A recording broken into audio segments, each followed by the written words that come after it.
electricity and 100% green energy. Switch today and get 10% off your gas and electricity, plus your choice of €270 welcome credit or €270 eStore credit to spend on home appliances and the latest tech at our new eStore. Let's build a greener, cleaner future together for everyone. Visit sseairtricity.com. This is Generation Green. EAB €260.43. Offer from the 1st to 10, 2021. Rates valid until the 30th of 11/21. 1 year standard unit rate discount for new home gas and electricity customers and direct debit and For details of EAB, T's and C's, rates, exit fees, standing charges and green energy claims, see sseairtricity.com. Off the ball. This is News Talk.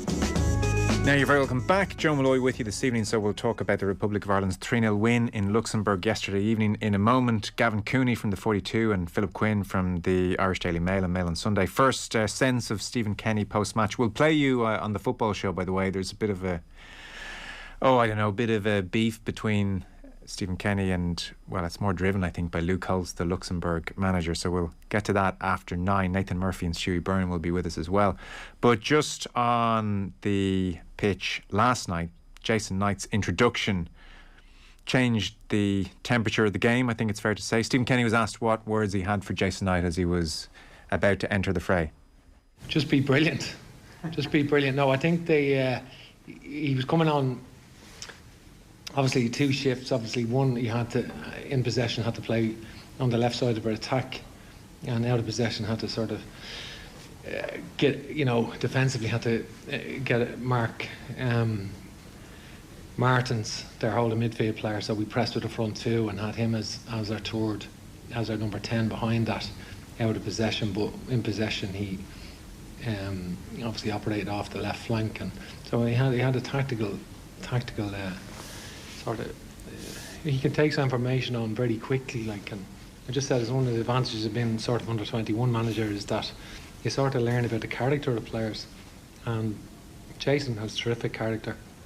He was unfortunate with his injury that held him back a little bit, or considerably, for a while, but he was going to come on early in the Portugal game. We had considered bringing him on early in the second half of that game, and I know that we had other options and that, but I think he's a terrific little player, Jason Knight. He's buckets of courage, and he's just a breath of fresh air around the place as well. Yeah, buckets of courage and plenty more besides. Composure and intelligence, and what a contribution he made. Very happy to say Gavin Cooney of the 42 is with us, and Philip Quinn from the Irish Daily Mail and Mail on Sunday. Both of you, I would suspect, making the trek home one way or another from Luxembourg. Jason Knight's introduction, Philip Quinn, fairly decisive. That was quite the impact. It was indeed, Joe, yeah. Just in the door, by the way, from Luxembourg. I'm not sure where Gavin is. I think we were on the same flight. But just in the door, yeah.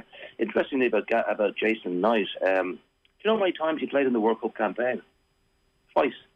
We played 2 games, and one was against Luxembourg at home, where he didn't have the impact that he would have wanted. He actually accepted that last night. That was the game after we played Serbia away. He came in for the second match, and we lost 1-0 at home. And then he had injury problems. He wasn't around for September games. But his second impact, a bit like against Luxembourg, was electric. Yeah, he came on at the 62nd minute, and then he made the run that led to the first goal, the free kick, 67. He made another run that led to the second goal, 75. Another run in the 88th, the third goal. 3 assists, what a hat-trick. And I think his role was different as well. Stephen Kenny mentioned there about he was asking him to do 2 things, but getting forward is something that he hasn't done for Ireland that much before. And we saw it last night, and it paid off big time for Kenny and for Ireland. Well, the intelligence of his run for the Hendrick ball was there to be seen, and Hendrick's ball was no bad thing either, Gavin. And then the composure for the Robinson goal and the technique, really, really promising. Yeah, when we talk about Knight, we often talk about his intensity and his work rate, etc., etc. We don't probably hear enough about his technique and that element of his game. But it's definitely there now, isn't it? We saw it with the first assist for the second goal, and then a second assist for the third goal, definitely with Robinson. I have to say, even to see that pass is really, really intelligent on Knight's part. I was listening to Shane Keegan on with you this morning talking about scanning and the fact that Josh Cullen looks up and gets a picture into his head of the pitch every couple of seconds. And evidently Jason Knight is developing that skill as well. For the previous 62 minutes, Philip, curious for your thoughts on the game. Certainly watching on television, with the exception maybe of Josh Cullen, who is almost immaculate on the ball at this stage. There was a certain sloppiness about the Irish performance in possession. Numerous balls kicked out of play, numerous balls given away when really there wasn't huge pressure on the player in possession. Who knows why these things happen, but that would have been the sense, I think, watching from home for the first hour. Yeah, curiously enough, I didn't get that sense now. We were sitting in the press room, we were press boxes, very tight pitched, like Tallaght Stadium. You're right on top of the Irish dugout. And a couple of things struck me. How forcible, for example, Anthony Barry was with his instructions coming up and off the bench regularly to get his message across. But I actually thought the team played reasonably well. There was a certain amount of sloppiness, but there was some lovely movement as well. The very first moment from the tip-off, Chidozie Ogbani got the ball and ran at the Luxembourg defence. And I thought he was terrific right through the game. We had 2 penalty claims. I think one of them was quite genuine. I think Ogbeni again was pulled back by a player on the yellow card. And there was a lovely move on the right-hand side involving Doherty, I think Ogbeni and Robinson, which the keeper saved. So it wasn't entirely we weren't on our absolute mettle, and we were playing Luxembourg, but I thought we were the better team. And I turned it down McDonald in the press box after we got the free kick in the 67th minute, and I said, "This is a free from a perfect position." We weren't taking advantage of our corners, by the way. This is a free from a perfect position for us to score. And we had a little laugh at it. And lo and behold, perfect cross from Cullen, and Duffy got the end of it. But I actually thought we were on top, Joe. I don't know what it was like watching on TV. No, certainly being there, we were the better team. Yeah, certainly the better team, but almost this sense that there was so much more in the team and that they had been a bit sharper in possession against Portugal, for instance. And by the way, the Ogbane taking on the team from tip-off move happened against Portugal as well. I hope this is now a thing, that we just give the ball to Ogbane and he has a crack just for the hell of it from tip-off. That would be fun. Gav, what was your sense of the Irish performance before the night substitution? I think it was a bit nervy. And Stephen Kenny did say after the game that this was a pressure game, just because, to lose once to Luxembourg is careless, to lose twice is et cetera, et cetera. You can fill in your own adjective there. So I thought it was nervy. They started pretty well when Luxembourg gave them some space for Ogbene to run into behind them. But I think one of their lumbering centre halves took his booking to hold Ogbene down after only 7 minutes. And then when they sat off and soaked up pressure, I thought Ireland kind of struggled to pick them apart. And then Ireland got a reprieve early in the second half with the disallowed goal. And then they just lost their way. Things really did get sloppy. I remember Seamus Coleman miscontrolling the ball out of play. Was it Duffy played a really poor pass that Gerson Rodriguez should have done much better than clip the ball delicately at Gavin Bazunu to gather gratefully. So Ireland did lose their way, particularly in that early stages of the second half. And just one abiding concern about Ireland is how they perform if they don't get an early goal or if they don't go in front early on, because you can see once they get that first goal, it's transformative. We saw it, maybe to a lesser extent away to Azerbaijan, but we saw it against Qatar, and we definitely saw it yesterday. As soon as they got the first goal, the champagne was flowing, and some of the football that Ireland played was fantastic. But I felt they were a little bit nervy, especially when they didn't get that goal in the opening maybe 10 or 15 minutes of the first half. Yeah, well, look, I'm accentuating a negative here, and in total agreement. Once they scored, and they had been the better side for most of the game, maybe Luxembourg had a spell after the start of the second half, but once they scored, the way they kicked on is so impressive. And Phillip, that's not something we've said about Irish teams when they've got the first goal for quite some time, whereas you could see the confidence upped, touch of reassurance that they had a lead, and then the quality of those 2 goals. I mean, we've talked about Knight's part in them, but just team goals was really outstanding. And this is kind of what you're hoping Stephen Kenny was working towards. Yeah, I think so. Yeah, I mean, I have been critical of the team. I've been critical of the performances and of the results. And I said to Kenny on the eve of the game when he was accentuating about one defeat in 9 games, and I said it's about time he had a second competitive win. And he didn't really warm to that question, and he kind of thought that what happened before March. He said, I don't want to go there. And you can't write off what happened before March. We had 8 internationals last year, a Euro playoff, 6 Nations League games, and we weren't the only country to have COVID, so you just can't ignore that. And it was a poor end. The first 3 months were poor. But there has been a progress. I don't know what you want to say, before March or after March, but there's no doubt Ireland are in better shape. Anthony Barry's made a big impression, and I think he shouldn't be underestimated. But it was good, Joe. It was good after the first goal. I think Luxembourg's, their spirits sank. Just one other thing, and I'm not trying to be critical, because we have finished with 2 wins and 3 draws in 5 competitive matches, and they're the yardstick that I would use. I don't really think the friendlies are that relevant against small teams. But our two competitive wins have been against Azerbaijan and Luxembourg, and they're away from home. They're not the best teams in Europe, and those results are not going to sort of reverberate around the top nations in Europe. And it's not like Ireland are back, but we have something behind us that we didn't have before. We've ended the year with a bit of momentum, a little bit of belief, and I think that's positive for Kenny and for the Irish players. And that's why I think he's going to get a new contract extension before the friendlies in March. And so, has he won you round as well? You'd be of the opinion now that that's the right thing to do, and you can see real promise in what he's doing, or do you still have significant criticisms or reservations? Well, I've been professional as best as I can. I judge the team as I see it. I judge what I hear from around the squad and things like that, and I look at the results, and make professional calls on that. I do think what Kenny doesn't want is he doesn't want a distraction at the Nations League. Are you due a new contract? He doesn't want a distraction before the March friendlies. Are you going to get a new contract? And I think what we saw September to a certain degree, not so much October, but certainly in this camp, is that we are going the right way. We've a long way to go. The players are behind Kenny. That's a plus.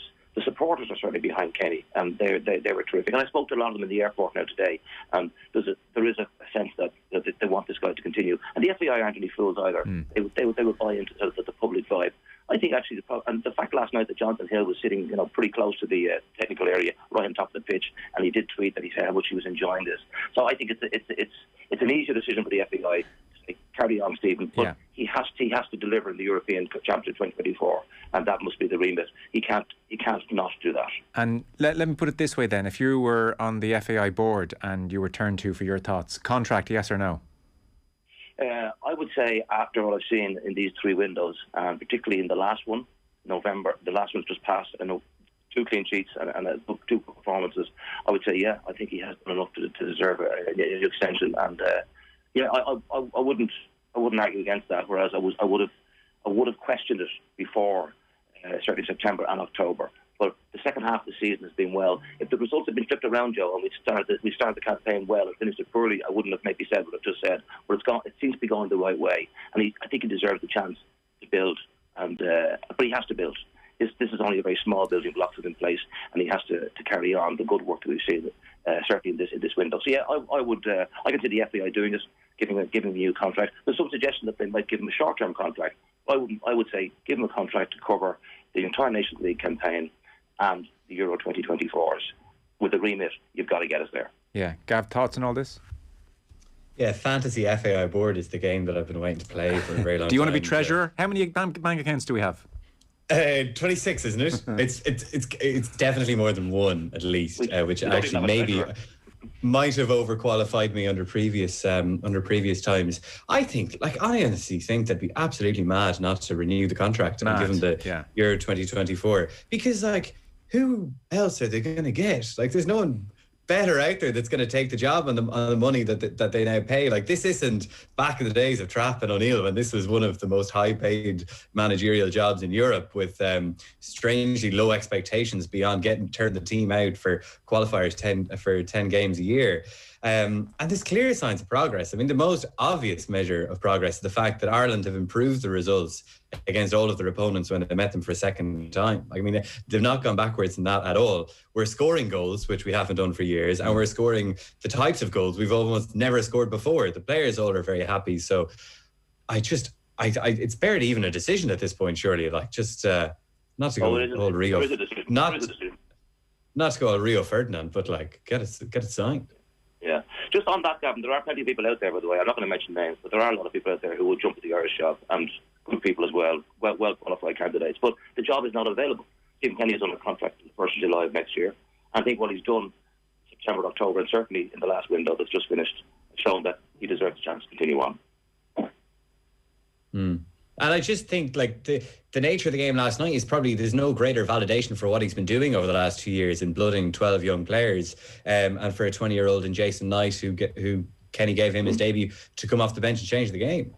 Yeah, I think Knight's been really good. He's only played 2 matches, as I said, and I went through the whole stats there, went to the airport, and I think Gavin Bazzuno has an extraordinary year. To throw a guy in at 19 years of age, trust a fellow like that to keep goal, I think that's been one of Kenny's coups. And I would also give great credit to Chidozie Ogbene.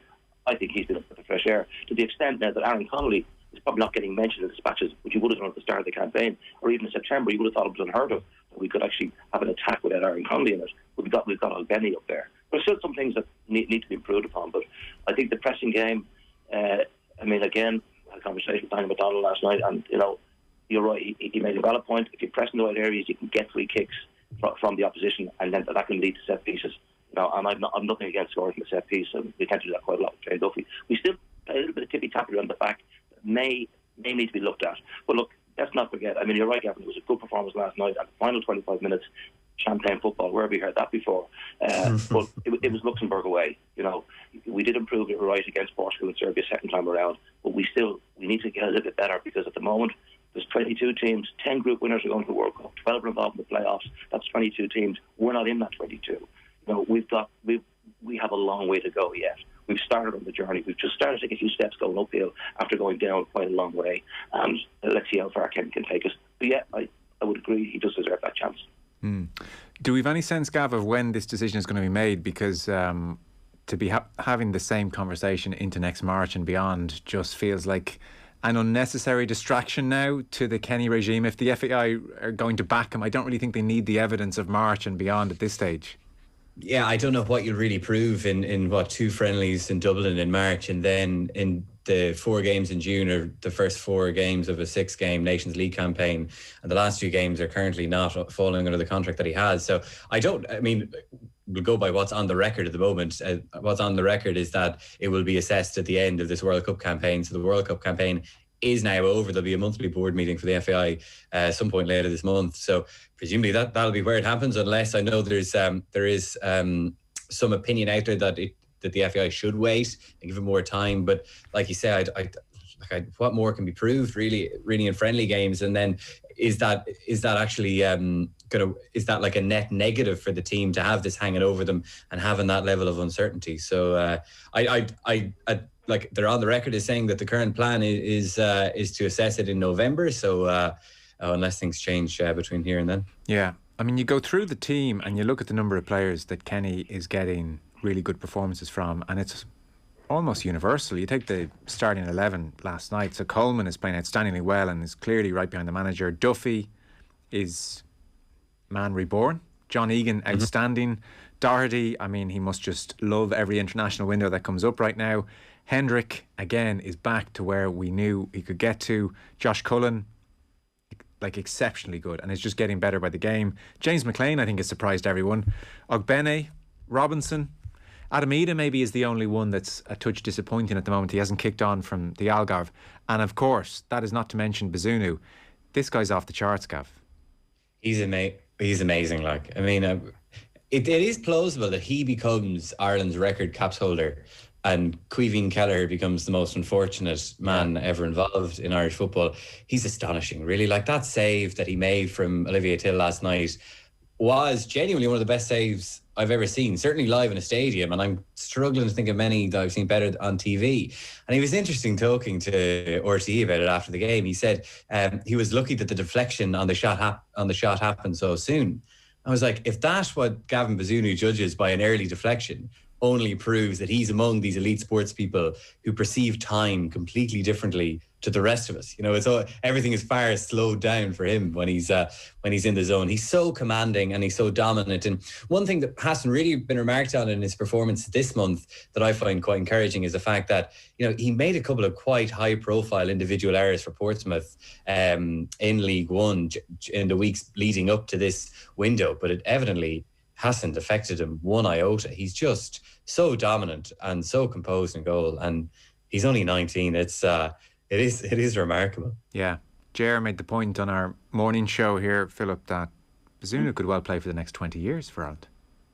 Yeah, what Gavin said there, and I just, in a reference to it myself on Peace for Tomorrow, yeah, he could go on the cliff Shay Gibbon. He's played 10 games this year, and when he came in initially, people were a little bit uncertain, bit of a risk, bit of a gamble.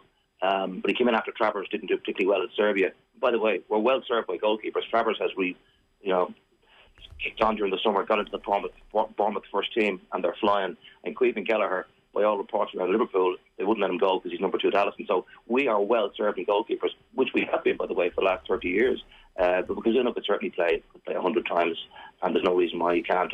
Just you went through the players there, Joe. It was interesting, and I was just making a few little notes here. Our marathon man this year, the fellow who played all games in the World Cup, or played in 8 World Cup games, started them all, was Josh Cullen. Yeah, brilliant. And quiet man, tidy in personality, tidy in manner, very clipped in his words, doesn't give much away, but like that on the ball. He played in 11 of the 12 games this year, played in all the World Cup matches. And McLean, well enough, he's been written off, he's come back. He didn't start every match, but he played every game. I have a lot of time for McLean, I always have. He's just short of 90 caps now, he's on 88. You know what? He'll burst a gut to get to that 100. Don't rule him out, keep him going. One other thing, Seamus Coleman, Kenny dropped him at the very start of his campaign, and people kind of overlooked that as well, and it was a mistake. But he had the sense to bring him back in, not just for his playing ability, but for his leadership. And I'll give Kenny credit for that because he realised he had made an error. Coleman just turned 33, and I asked him, was he going to keep going type thing? It's one of those questions you ask come to the end of the campaign, and some players put their club future ahead of their country. But Coleman will always put his country first. But I hope he keeps going because, and you know, that position that, again, Kenny has found for him, right of 3, it means he can play 2 games in 5 days or 4 days. He couldn't play that at wing back. He couldn't play that at right full back because he'd just be too exhausted and he's hamstring prone. But he can play right at 3 at the back. That's a position that has been found for him. I think Anthony Barry might have something to do with that as well. But Doherty as well, one about him. He didn't get much of a run in previous managers, and I watched him. He's not getting much of a run for Spurs this year, but to see him galloping up and down the right flank, you know, and he was heroic during the whole season. But I'm not saying we're world beaters. I think even Gavin would agree with that. We're not world beaters. We've beaten Luxembourg away. We've beaten Azerbaijan away. We need to take out some top teams. And let's see who we get in March for friendlies. The Nations League draw December 16 were against teams of our level, that team that are ranked 17 to 31 in Europe. Yeah. We'll see who we're going to get. There'll be stronger teams than Azerbaijan and Luxembourg. That's the next test. Okay, fellas, we're out of time. Philip Quinn, Gav Cooney, thanks so much, appreciate it. And our football coverage on Off the Ball is brought to you by Sky. All the football you love in one place across Sky Sports, BT Sport and Premier Sports. Football on Off the Ball. With Sky, all the football you love in one place across Sky Sports, BT Sport and Premier Sports. It's twice as hot in the kitchen with Hotpoint at Experts Electrical. The new Hotpoint Amelia double oven cooker is the only cooker with 2 full fan ovens. Perfect when the whole gang's around. With 6 cooking levels, enjoy endless possibilities and perfect results. Get more cooking power with Hotpoint at Experts Electrical stores nationwide and expert.ie. When it comes to vans, the Peugeot partner ticks a lot of boxes, and with up to 1,000 kg payload, it carries them too. Choose from 2 body lengths, 1 or 2 sliding side doors, up to 3 seats, 5 levels of spec, and safety features like a full steel bulkhead. With Peugeot's unique iCockpit interior and hands-free Bluetooth, the award-winning Peugeot partner is your perfect business partner. For flexible payment options and to book a test drive, visit Peugeot.ie. Black Friday can be a real letdown. That's why Virgin Media is turning it red. Now's your chance to get unlimited data, calls and texts, all for just €10 a month for 12 months. Shop the Red Friday sale at virginmobile.ie or go in-store today. Bring on amazing. SIM-only contract, €25 a month after offer. For details, terms and conditions and acceptable usage policy, see virginmobile.ie. Ends 29th of the 11th, 21. Christmas, a time to remember at St. Francis Hospice. Cherish the life of your loved one by sponsoring a light on the hospice Christmas tree. Just call 01 832 7535 or visit our virtual Christmas tree online at sfh.ie. That's sfh.ie. Thank you. The Institute of Education is enrolling for intensive Christmas revision courses for 1st to 6th year students.